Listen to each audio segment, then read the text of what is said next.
Hello student, success coaching classes में आपका स्वागत है। यदि आप चैनल में पहली बार आए हैं तो चैनल को सब्सक्राइब कर ले और बेल आइकन को ऑल में प्रेस कर ले ताकि आने वाले सभी वीडियो का नोटिफिकेशन टाइम पर मिल जाए। आज हम डिस्कस करने वाले हैं क्लास 12 का हिस्ट्री का चैप्टर नंबर 1।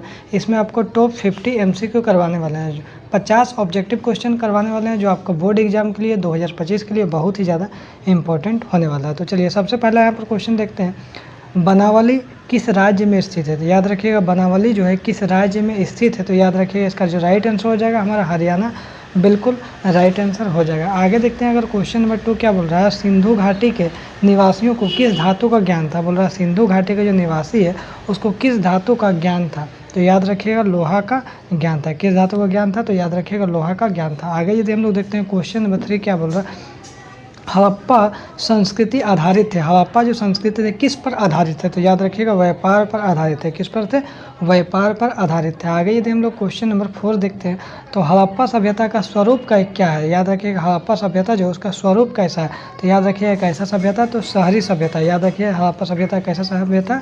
तो शहरी सभ्यता। आगे यदि हम लोग देखते हैं क्वेश्चन नंबर 5 क्या बोल रहा है। हड़प्पा सभ्यता का सर्वप्रथम खोज किसने किया? हड़प्पा सभ्यता उसको खोज किसने किया? तो याद रखिएगा दयाराम साहनी ने किया। कब किया? 1921 में किया। आगे यदि हम लोग क्वेश्चन नंबर 6 देखते हैं। हड़प्पा सभ्यता की सबसे महत्वपूर्ण विशेषता क्या है? हड़प्पा सभ्यता की सबसे महत्वपूर्ण विशेषता क्या? नगर योजना व वास्तुकला। क्या है? नगर योजना व वास्तुकला है। देखिए ठीक है, option number B C D यहाँ भी है। व्यापार, कला, पशुपालन नहीं है।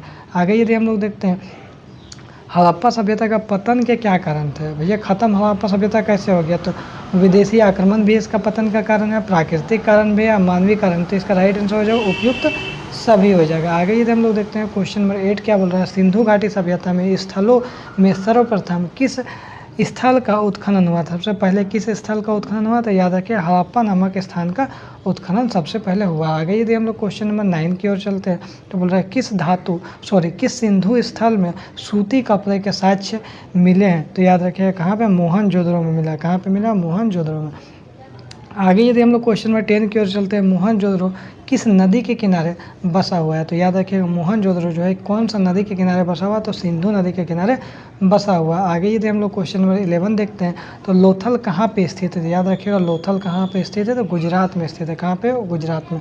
आगे यदि हम लोग देखते हैं क्वेश्चन नंबर 12 क्या बोल रहा है। कालीबंगा भारत के किस राज्य में अवस्थित है या किस राज्य में स्थित है? तो याद रखिएगा राजस्थान में स्थित है। कहाँ पे? कालीबंगा भारत के किस राज्य में स्थित है? तो राजस्थान में स्थित है। आगे यदि हम लोग देखते हैं क्वेश्चन नंबर 13 क्या बोल रहा है।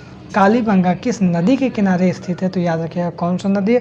तो सरस्वती घाघर नदी के किनारे स्थित है। आगे यदि हम लोग देखते हैं क्वेश्चन नंबर 14 क्या बोल रहा है। सिंधु सभ्यता में नृत्य की मूर्ति कहाँ से मिली है? तो याद रखिएगा मोहनजोदड़ो से नृत्य की मूर्ति मिली है। यहाँ तक क्लियर होगा। आगे यदि हम लोग देखते हैं क्वेश्चन नंबर 15 क्या बोल रहा है। सिंधु वासियों जो है उसका प्रमुख देवता, सबसे मेन देवता किसको मानता था? तो याद रखिएगा पशुपति महादेव को मानता था। किसको मानता था? पशुपति महादेव को मानता था। आगे अगर हम लोग क्वेश्चन नंबर 16 में देखिए तो सिंधु घाटी सभ्यता का कौन सा स्थल सिंधु का बाग कहा जाता है? तो याद रखिएगा कौन सा स्थल को सिंधु का बाग कहा जाता है? तो मोहनजोदड़ो को सिंधु का बाग कहा जाता है। आगे यदि हम लोग देखते हैं क्वेश्चन नंबर 17 क्या बोल रहा है। सिंधु घाटी सभ्यता किसके समकालीन नहीं मानी जाती है? तो याद रखिएगा चीन के सभ्यता के समकालीन नहीं मानी जाती है। इंपॉर्टेंट क्वेश्चन है एग्जाम के लिए, याद रखिएगा। आगे यदि देखते हैं किस सिंधु स्थल में महिला और पुरुष को एक साथ दफनाया गया था? तो याद रखिएगा राखी गढ़ी में दफनाया गया था। आगे यदि हम लोग देखते हैं क्वेश्चन नंबर 19 क्या बोल रहा है। सिंधु घाटी सभ्यता का जुड़वा राजधानी किसको बोलते हैं? तो याद रखिएगा सिंधु घाटी सभ्यता में जुड़वा राजधानी किसको बोलते हैं? हड़प्पा और मोहनजोदड़ो को बोलते हैं। आगे यदि हम लोग देखते हैं क्वेश्चन नंबर 20 क्या बोल रहा है। हाले से जूते खेत के साथ कहाँ मिले हैं? तो याद रखिएगा कालीबंगा में मिला। आगे यदि हम लोग देखते हैं 21 क्या बोल रहा है। 21 बोल रहा है किस स्थान से शतरंज की तरह की खेल का प्रमाण प्राप्त हुआ है? तो याद रखिएगा लोथल से प्राप्त हुआ। कहाँ से हुआ? तो लोथल से। आगे यदि हम लोग देखते हैं 22 क्या बोल रहे हैं। मोहनजोदड़ो की खोज 1922 ईस्वी में किसने की थी? तो याद रखिएगा मोहनजोदड़ो का जो खोज है 1922 में राखलदास बनर्जी किया। इसको हम लोग RD बनर्जी भी हम लोग बोलते हैं। आगे यदि हम लोग देखते हैं क्वेश्चन नंबर 23 क्या बोल रहा है। मोहनजोदड़ो का शाब्दिक मतलब क्या निकलता है? शाब्दिक अर्थ क्या निकलता है? तो याद रखिएगा मृतकों का टीला निकलता है। आगे यदि हम लोग देखते हैं हड़प्पा का उत्खनन किया था? तो याद रखिएगा हड़प्पा का जो उत्खनन है किसने किया था? दयाराम साहनी ने किया था। किसने किया था? दयाराम साहनी ने किया था। आगे यदि हम लोग देखते हैं क्वेश्चन नंबर 25 क्या बोल रहा है, तो हमारा क्वेश्चन नंबर 25 बोल रहा है हड़प्पा सभ्यता में अग्निकुंड कहाँ पाई जाती है या कहाँ पाई गई है? तो याद रखिएगा कालीबंगा में हमारा अग्निकुंड पाया गया है। ठीक है,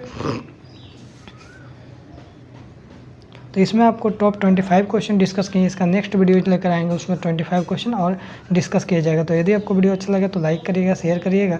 अगर चैनल में नए हैं तो चैनल को सब्सक्राइब जरूर करिएगा। फिर मिलते हैं नेक्स्ट वीडियो में। Thank you so much.